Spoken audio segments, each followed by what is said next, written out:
할렐루야. 오늘 꼭 대배 같아요. 우리 가브리엘 너무 감사합니다. 얼굴들이 전부 다 달덩어리 같아가지고. 자, 우리 박수 한번 해주셔요. 애쓰셨습니다. 고맙습니다. 서로 한번 축복하실래요? 오늘도 천국을 사세요. 우리 59편의 요절의 말씀 10 몇 절이었죠? 16절의 말씀이었죠? 맞죠? 네, 16절 같이 한번 고백합니다. 나는 주의 힘을 노래하며 아침의 주의 인자하심을 높이 부르리니 주는 나의 요새이시며 나의 환난 날의 피난처심이니이다. 아멘. 여러분 살다가 보면 가시를 만날까요? 안 만날까요? 만나요. 참 묘합니다. 가시 같은 인간도 만나고 참 저 인간 만나면 내가 행복하겠거니 생각하고 시집가고 장가갔는데 가보니까 그 인간이 아니요. 그런데 다른 사람만 가시가 있는 것이나 사실은 내 안에도 가시를 같이 가지고 살아요. 참 묘합니다. 그래서 우리 심리학의 용어 가운데 그런 용어가 있습니다. 고슴도치 딜레마라고 하는 용어가 있어요. 이 고슴도치라고 하는 이 동물은 참 때로 지어서 살지 않는, 그러니까 혼자서 독립적으로 사는 외로운 동물 가운데 하나인데, 추운 겨울날 이 고슴도치가 너무 추워요. 그래서 혼자 있는 것보다 둘이 있는 게 훨씬 더 의지가 되고 체온도 좀 서로 유지가 되고, 그래서 이 고슴도치가 너무 추워서 다른 친구 만나서 같이 이렇게 있으려고 접근을 하잖아요. 그러면 상대 쪽에 있는 가시가 나를 찔러. 근데 상대가 나를 찌르는 것으로 끝나지 않고 내 가시로 상대를 또 찔러. 근데 사람은 묘합니다. 자기가 찔림 받는 것만 생각하지 내가 남을 찌르는 것은 생각을 안 해요. 그러다 보니까 같이 가까이 할 수도 없고 멀리 할 수도 없고, 서로 떨어져 있자니 춥고 가까이 하자니 아프고, 그것이 일명 고슴도치 딜레마예요. 이게요, 고슴도치 안에는 가시가 약 한 3만 개 정도 있습니다. 그 많은 가시. 근데 고슴도치의 그 모습이 바로 누구 모습이냐면 바로 우리 모습이에요. 살다가 보니까 이런저런 가시가 다 뾰족뾰족 다 나 있는 거예요. 아픔의 가시도 있고 질병의 가시도 있고, 속상하다 보니까 감정의 가시도 있고, 또 속에서 묘한 억하심정의 가시가 나기도 하고, 또 인간관계를 원만하게 맺지 못해서 인간관계의 가시가 형성이 되기도 하고, 근데 남이 나를 찌르는 것뿐만이 아니라 나도 그 사람을 찌르고 있는 거예요. 그러다 보니까 혼자 떨어져서 살기에는 너무 외롭고 가까이 하기에는 너무 아프고, 이게 우리 인간이 가지고 있는 고슴도치 딜레마라, 그렇게 이야기를 해요. 참, 그런데 묘한 게 그런 고슴도치를 하더라도 아기를 낳습니다. 어떻게 이 고슴도치가 아이를 낳을까 참 묘해요. 그 고슴도치가요, 가시를 극복할 수 있는 좋은 방법이 하나 있습니다. 그것이 바로 뭐냐면 사랑입니다. 사랑을 하면 묘하게도 그 가시를 극복해요. 여러분, 그런 거예요. 아무리 가시가 있다 할지라도 내가 그를 찌르고 그가 나를 찌른다 할지라도 참 묘하게 사랑의 감정이 있으면, 사랑의 마음이 있으면 찔림이 찔림으로 느껴지지 않고, 있는 그 상대방을 있는 모습 그대로 받아들이고 인정하고, 그러면서 서로 조심하고, 그러면서 서로 품어주고, 그러면서 살아요. 그러니까 참 묘합니다. 이 성경에 등장하는 모든 인물들도 가시가 없는 사람이 없습니다. 지금 오늘 다윗이 시편 60편을 통해서 두 번 반복되는 지명이 하나 나옵니다. 어디냐면 에돔이라고 하는 나라. 에돔. 이게 지금 무슨 이야기냐면, 역사적으로 사무엘 하에 가서 보시면 이 역사적인 배경이 잠깐 이렇게 설명이 되어져 있습니다.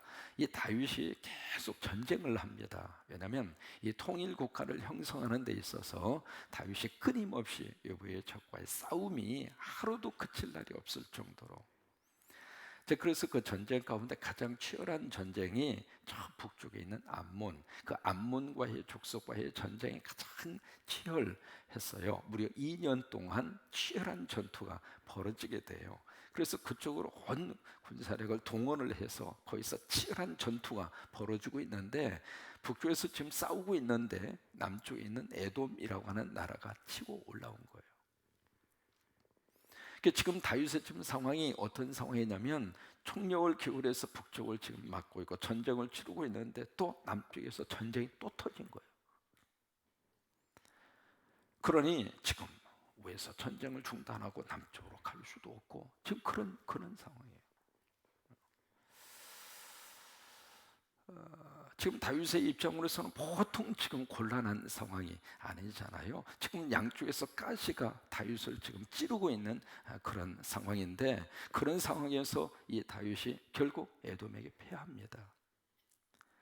오늘 저기 위에 보시면은, 주제에 보시면은 요압이 거기에 이제 그 시의 배경을 설명을 하면서 에돔을 소돔 골짜기에서 12,000명을 요압이 죽였다, 뭐 그렇게 표현이 되어 있습니다만은, 이것은 결과론적인 이야기고요.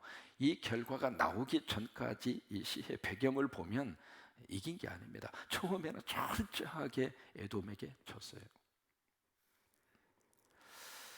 에돔에게 져서 도저히 이 상황을 어떻게 극복할 수 없는 그런 그 난공불락의 그런 지경 속에 마치 늪지대에 다윗이 지금 빠져 있는 듯한 이제 그런 느낌이거든요. 그래서 이 시편 60편을 보시면 굉장히 공격적인 단어가 많이 나오고 있고, 또 하나 군사적인 용어가 이 시편 60편 속에 굉장히 많습니다. 그래서 일반적으로 군인들 훈련을 시킬 때 군가로 시편 60편을 외우게 합니다. 마치 우리가 논산 훈련소에 가서 막 훈련 받을 때 사나이로 태어나서 뭐 그런 군가를 막 부르게 하거든요. 여자들은 모릅니다. 그리고 군가를 팍 부르면서 막 훈련을 하게 하는 것처럼 시편 60편이 그런 내용이에요. 그래서 이 군인들에게 어떤 정신 무장을 시키면서 팍 이렇게 훈련을 강하게 시키기 위해서 불렀던 노래가 시편 60편인데, 그 정도로 이 군가의 성적을 띠고 있다는 이야기는 그만큼 힘들었다 그 말이에요. 그래서 가시 때문에 너무 고통스럽고 가시 때문에 지금 절박한 상황 속에서 다윗이 어떻게 그것을 극복해서 결국 승리하게 됐는가? 첫 번째로 다윗은 하나님을 부르짖습니다. 그 1절에서 3절까지가 그 내용이거든요. 한번 보실까요? 1절. 가장 먼저 이 다윗이 누구를 불러요? 하나님이요. 마치 이렇게 생각을 해볼까요? 부모로부터 아이가 한 대 얻어 맞았어요, 잘못해서. 그러면 그 두 가지 성향이 나옵니다. 부모가 한 대 때리면 어느 자식은 그냥 울면서 우리 아빠가 아니야, 엄마가 아니야, 그렇고 뛰쳐 나가버리는 자식이 있습니다. 그러면서 이제 한 방 얻어맞으면서 내 새끼 맞냐, 네 새끼 맞아 죽지, 그러면서 이제 도망가는 자식이 있고, 어느 자식은 막 매를 가지고 치면은요 막 부모 품으로 안겨오는 자식이 있어요. 울면서도 막 엄마 아빠 그냥 바지까지 하면 치마까지 치맛자락에도 붙잡고 막 울면서 매달리는 자식이 있습니다. 여러분, 어느 자식이 더 마음이 갑니까? 도망가는 자식이에요? 내 앞으로 기어오는 자식이에요? 지금 다윗이 그런 모습이에요. 하나님으로부터 너무 얻어 터져서 암몬과의 싸움도 힘들어 죽겠는데 에돔이 공격해서 지금 얻어 터졌거든요. 그래서 그 상황을 보면서 다윗이 마치 하나님으로부터 한 방 얻어 맞은 것으로 그렇게 생각을 하고, 그렇게 생각하면서 하나님 미워요. 하나님 어떻게 이럴 수 있어요? 하나님 어떻게 우리 가정이 이럴 수 있어요? 하나님 어떻게 내 몸에 이런 질병을 주실 수 있어요? 하나님 어떻게 우리 사업터에 이런 문제를 가져다 주실 수 있어요? 그리고 도망간 것이 아니라 그 속에서 울면서도 하나님 붙잡는 거예요. 이게 다윗의 심정이에요. 이해가 되셨어요? 그래서 1절 말씀에 하나님이요 그렇게 부르짖고 있는 거예요. 하나님이요 주께서 우리를 버려 흩으셨고 분노하셨사오나 지금 우리를 회복시켜 주세요. 하나님, 내가 지금 우리가 에돔 때문에 이렇게 패배를 당하고 이렇게 고통을 당하고 있는데 하나님 도와주세요. 나 하나님밖에 없어요. 그런 심정으로 1절에 고백을 하고 있습니다. 2절을 보실까요? 주께서 땅을 진동시키사 갈라지게 하셨사오니 그 틈을 기우소서. 땅이 흔들리니이다. 지진이 난 거지. 지진. 전쟁에서는 패했지, 지진은 나서 여기서 땅이 쩍쩍 지금 갈라지고 있지, 그런 상황이거든요. 3절에 보실까요? 주께서 주의 백성에게 어려움을 보이시고 비틀거리게 하는 포도주를 우리에게 마시게 하셨나이다. 그 속에서 울면서도 하나님, 나 하나님 없이는 못 살아요. 하나님 도움 없이는 나 못 살아요. 하나님이 아무리 그렇게 한다 할지라도 나 하나님 절대 떠나지 않을 거예요. 그 마음이 지금 다윗의 마음이에요. 이 에서와 야곱을 보면은요, 참 재미있는 인간성의 모습을 볼 수 있는데, 에서 같은 경우에는 어떤 타입이냐면 독립성이 강한 타입이에요. 그래서 에서는 하나님 없이도 난 살 수 있다. 그게 에서의 그 모습이거든요. 그러니까 하나님 도움 없이도, 하나님이 도와주지 않아도 내 힘으로 얼마든지 먹고 살아. 그게 에서의 타입이에요. 근데 야곱은 안 그렇습니다. 야곱은 철저하게 연약한 모습으로 표현이 되어져 있기도 합니다만은, 야곱의 근성은 나 하나님 없이는 못 삽니다. 하나님이 도와주셔야 삽니다. 그러니까 얻어맞으면서도 부모의 품으로 기어 들어오는 타입이 야곱이에요. 그러면 누가 하나님을 축복하고 누구를 하나님께서 들어 쓰셨는가? 에서입니까? 야곱입니까? 야곱이에요. 그러니까 다윗이 지금 그런 심정이거든요. 지금 얻어 터졌지만은 나 하나님 없이는 못 삽니다. 하나님 도와주세요. 하나님 도와주세요. 여러분, 세상을 살면서 힘들고 어려워도 일단 아버지 집에 와서, 아버지 앞에 와서, 주여, 나 주님 도움 받아야 되겠습니다. 나 한번 일어서야 되겠습니다. 나 다시 한번 건강 회복해야 되겠습니다. 다시 한번 우리 행복하게 살고 싶습니다. 우리 가정 속에 웃음이 터져야 되겠습니다. 그 마음으로 아버지 앞에 오는 거예요. 그런데 6절에 보시면 하나님의 응답을 쫙 다윗에게 줍니다. 무슨 볼까요? 6절에 보시면 하나님이 그의 거룩하심으로 뭘 해요? 이게 응답이에요. 응답이에요.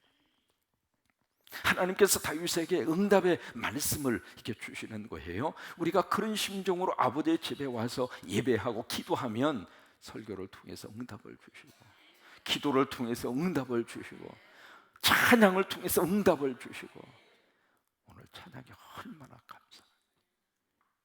이따 또 한 번 불러줬으면 좋겠어. 찬양이. 그러니까 하나님께서 우리에게 주시는 음성이거든요, 그게. 그러니까 그 음성을 통해서 하나님이 응답을 주시는 거예요. 6절이 바로 그거예요. 하나님이 그의 거룩하심으로 말씀하시되 내가 뒤놀리라. 세겜을 나누고 숫곳을 측량하리라. 무슨 얘기냐면 내가 너에게 다 주겠다, 그 말이에요.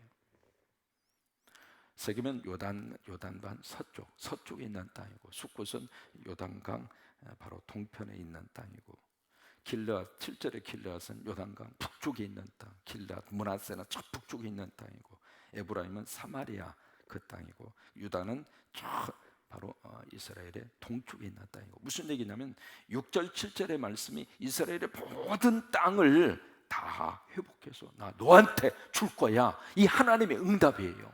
그러니까 에돔이 와서 쳐서 그 때문에 지금 패배를 했지만, 아니야, 내가 회복해서 너에게 다 줄게, 걱정 마. 그 하나님의 음성입니다. 그러면서 18절에 보시면은 모압이 목욕탕이고, 에돔은 나의 신발을 던지고, 블레셋은 나로 말미암아 외치리라. 이 모압, 에돔, 블레셋 모두가 다 이스라엘을 힘들게 했던 적들이에요. 우리로 말하면 가시라, 이 말, 가시. 나에게 팍 와서 내 옆구리를 찌르고, 이렇게 와가지고 이제 말로 한 번씩 푹푹 찌르고 신경질 나게 하고 화나게 하고, 그런 가시들이거든요. 근데 그 가시를 하나님께서 제거시켜 주겠다. 그래서 이 하나님의 응답을 다 받은 다음에 그 다음에 9절 이하에 가서 보시면 다윗이 그 말씀, 그 응답을 받고 나서 이제는 일어서서 이제는 행동하는 거예요. 9절 이하의 말씀이, 9절을 보실까요? 누가 나를 이끌어 견고한 성에 들이며 누가 나를 에돔에 인도할까? 가시 때문에 포기한 것이 아니라, 가시 때문에 내 인생 끝났다고 자포자기한 것이 아니라, 거기서 가시 때문에 다시 하나님을 만나고, 가시 때문에 다시 한번 응답을 받고, 그래서 그것을 가지고 일어서서 다시 시작하는 거예요. 그게 9절 이하의 말씀이에요. 오늘 이 시편 60편이 바로 저와 여러분에게 축복의 말씀으로 꼭 가슴에 기어가고 승리하는 우리가 될 수 있게 되기를 주의 이름으로 축원합니다. 미국에 떠오르는 목회자 몇 사람을 꼽으라면 그 중에 한 사람 꼭 등장하는 사람은 릭 워런 목사님이에요. 서들백 교회를 개척해서 세계적인 교회로 키운 분이고, 그분의 지은 목적이 이끄는 삶이라고 하는 책은 3천만 부가 팔릴 정도로 베스트 중에 베스트가 됐죠. 저는 그 서들백 교회하고 같이 조인된 선교 프로젝트를 같이 해서 그 교회 릭 워런 목사님이나 그 교회의 상황을 어느 정도 알고 있습니다. 릭 워런 목사님이 이번에 태어날 때부터 뇌 기능 이상이 있는 장애인으로 태어나셨어요. 그래서 이분이 보통 이제 토요일 날하고 주일 날하고 6번 설교를 해요. 6번 설교를 하시는데, 이분이 설교를 하다가 뇌 기능에 이상이 있어서 언제 졸도할지를 몰라요. 그래서 그 서들백 교회는요, 릭 워런 목사님이 설교할 때 저 뒤에 부목사 한 사람이 들 준비하고 있습니다. 설교를 하다가 이분이 쓰러지면은 예배가 중단될 것을 우려해서 부목사가 준비하고 있다가 바로 나와서 설교를 해요. 그 정도로 이제 준비를 하게 할 정도로. 그러니까 그분은 이 강대상에 와서 이제 설교할 때 사실은 자기 목숨을 걸고 설교를 하더라고요. 어느 때는 설교하기 전에 아들의 날린 주사를 맞고 설교를 하기도 하고, 또 설교할 때 갑자기 아무것도 안 보인대요. 원고도 안 보이고 교인도 안 보이고 아무것도 안 보이는 거예요.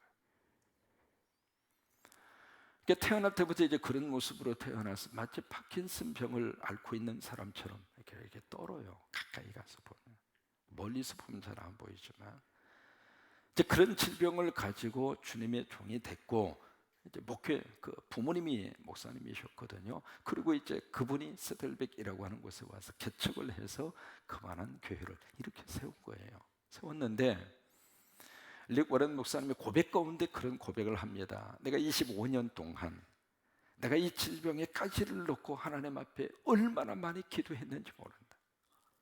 마치 바울처럼 말이죠. 그런데 이제는 내가 더 이상 그 질병에 가시를 놓고 기도하지 않는다. 왜냐하면 나는 그 가시 때문에 오히려 하나님을 더 많이 의지할 수 있었기 때문이다. 그러니까 강대상 쓰는 순간부터 자기가 여기서 쓰러지면 안 되니까, 그러니까 매번마다 하나님 절대적으로 의지하지 않으면 설교를 마지막까지 못하는 거예요. 그 세월을 25년을 자기가 그렇게 지냈다는 거예요. 참 그것이 하나님의 놀라운 어떤 아이러니컬한 모습 가운데 하나인데, 어떤 사람의 연약함이 사람으로 봤을 때에는 참 그것이 약점이 될 수도 있지만은 하나님의 입장으로 봐서는 그 연약함 때문에 하나님을 더 강력하게 붙들 수 있는 기회가 되더라 이 말이에요. 나 하나님 떠나면 난 죽는다 그거예요. 하나님이 도와주시지 않으면 설교 30분도 내가 할 수 없다고 하는 처절한 순간순간마다 릭 워런 목사는 그것을 붙들면서 그렇게 목회를 하고 있더라고요. 그래요. 나름대로 다 가시를 가지고 살아요. 그러나 그 가시 때문에 내 인생 가장 아픔과 불행의 씨앗이라고 생각하고 끝나지 말고, 그 가시 때문에 더 하나님 강하게 붙들고 의지하면 하나님이 응답을 주시고, 또 응답 주시는 것 가지고 일어서는 거예요. 그렇게 되시기를 주의 이름으로 축원합니다. 그게 4절의 말씀이에요. 자, 암송 시작. 주를 경외하는 자에게 깃발을 주시고 진리를 위하여 달게 하셨나이다. 가브리엘 이렇게 새벽에 오니까 좋죠. 내일 또 오셔도 절대 뭐라고 안 합니다. 오늘 하루 예수님 안에서 더 많이 웃으셨으면 좋겠고, 예수님 안에서 소원을 하루 천국을 사시기를 바라고 예수님 안에서 오늘 행복하시기를 주의 이름으로 축원합니다. 서로 한번 보시면서 사랑합니다.